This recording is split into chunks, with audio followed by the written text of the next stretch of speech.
You guys still hear me if this is pushed up a little bit? Got Leslie. Okay, yeah. You guys ready? Okay. On April 13th, just before 10 o'clock p.m., officers were called to a residence where a teen was shot in front of the residence by a homeowner. The teen was transported to a local hospital for his injuries. The homeowner was taken into custody and placed on a 24-hour investigative hold. Detectives and crime scene personnel immediately responded, processed the scene, and recovered the firearm.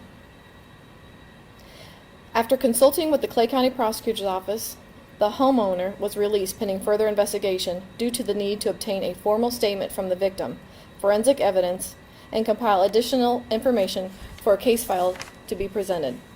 A formal statement is planned and forthcoming as a teen's injuries allow.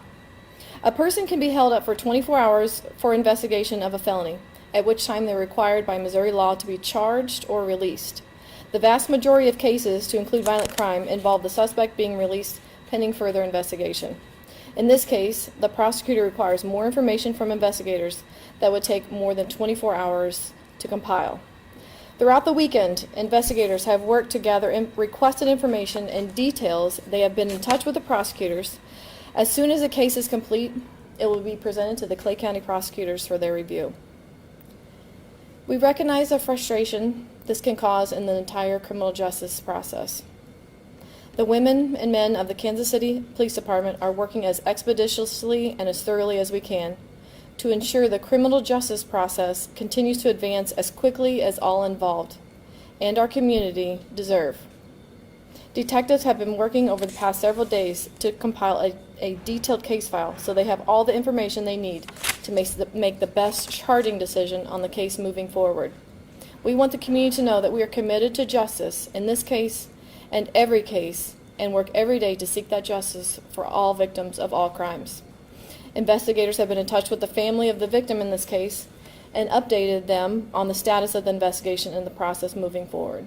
I want everyone to know that I'm listening, and I understand the concern that we are receiving from the community. Do you have any questions? Let me get them. Sure. I'll be brief, and then certainly we'll get your questions for you. I came to stand with the chief, the prosecutor today, and others here at the department to make sure people know that there is a thorough investigation underway now. There will be a thorough review in the prosecutor's office, and that as with every case that comes through Kansas City, we will make sure we do all we can to be fair, to make sure that we're as expeditious as possible, and more than anything, to make sure that everyone, no matter their background, knows that justice can be obtained here in Kansas City. My heart goes out to the victim of this shooting, the victim's family.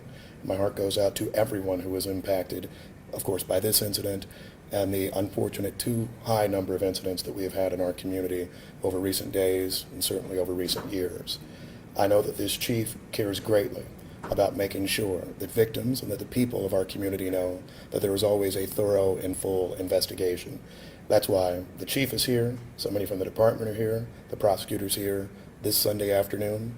We have many more people that you don't see who are working hard right now to make sure that there is a full and thorough file that can be presented to the prosecutor's office. And from there, I know the police department and all involved in the criminal justice system will make sure that we're all listening, that we're working hard to uphold the principles of justice in this community and to make sure that there's fairness throughout. As a parent, I certainly feel for the mother of the victim and others in the family. My heart goes out to them. I too have reached out, and we look forward to making sure that we have further opportunities not just to visit with them in connection with this investigation, but to make sure that the juvenile impacted has all the resources available in Kansas City to be supported, to hopefully have a full recovery, and more than anything know that we care about them in the same way that I know so many in the community do. With that, I'll turn it back over to you, Chief. All right, I'll take any questions. Yeah, Chief Graves and everyone, thank you for doing this on a Sunday. I'm sure you're aware there's a protest happening not far from here. With that being said, does this appear racially motivated in any way? The information that we have now, it does not say that it's racially motivated. That's still an active investigation. But as a chief of police, I do recognize the racial components of this case. I do recognize and understand the community's concern. and the community's response to this particular incident. Can you say how many times the young man was shot, if he was shot in the head? I cannot say that. Is there any kind of self-defense rules at play here as far as stand your ground, castle doctrine, anything like that? That's a potential. What about for the prosecutor? Could he take that? So, my goal in this whole process is to protect the integrity of the criminal process.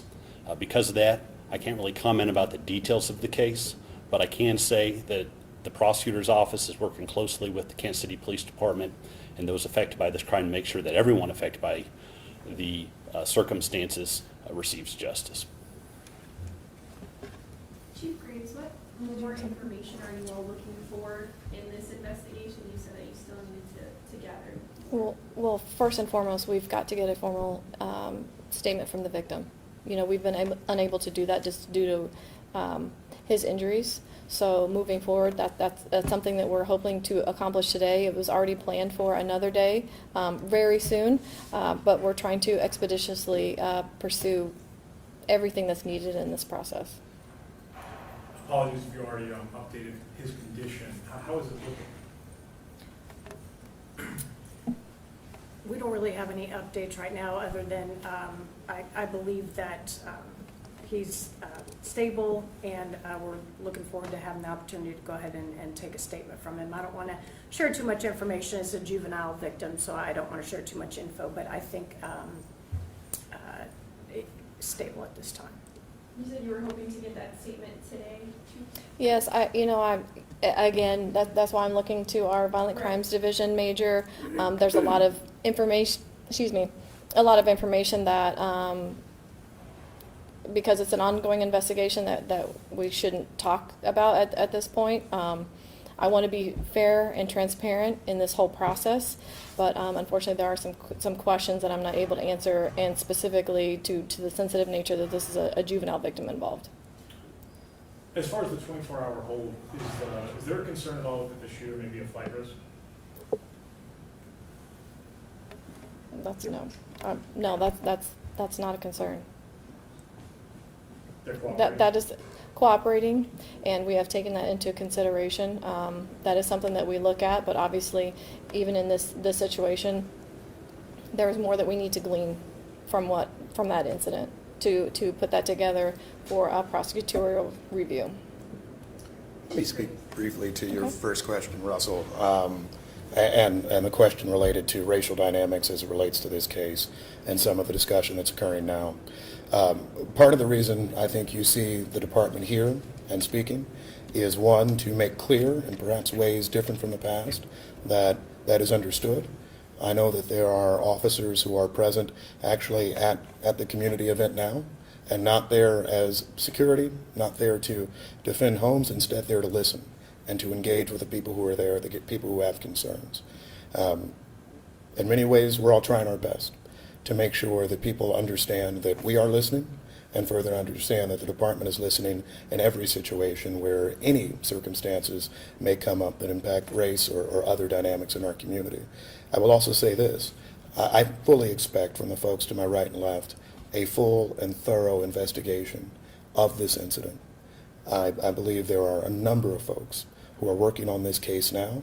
This is not something that has been dismissed, marginalized, diminished in any way. This is something that is getting the full attention of the Kansas City Police Department. And while tragically not the only shooting last week in Kansas City, it's one that is getting substantial attention. And so I know I've heard from press reports and accounts, many discussions of the juvenile at issue. That's not our position to share information about the juvenile, but I know there are others who are sharing it.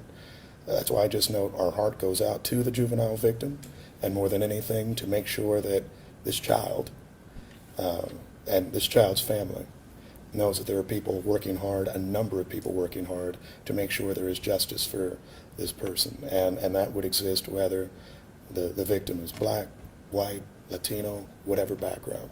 This department is doing the best it can to make sure that justice can be found for the juvenile and for everyone involved in this situation. Chief Graves, is there any sort of ring doorbell video or any sort of media that you guys are reviewing in this case? That would speak more to the evidence in the case. and it's still an ongoing investigation. But if there was something in any case where it would move the case along quicker, that would have been something that would have been considered.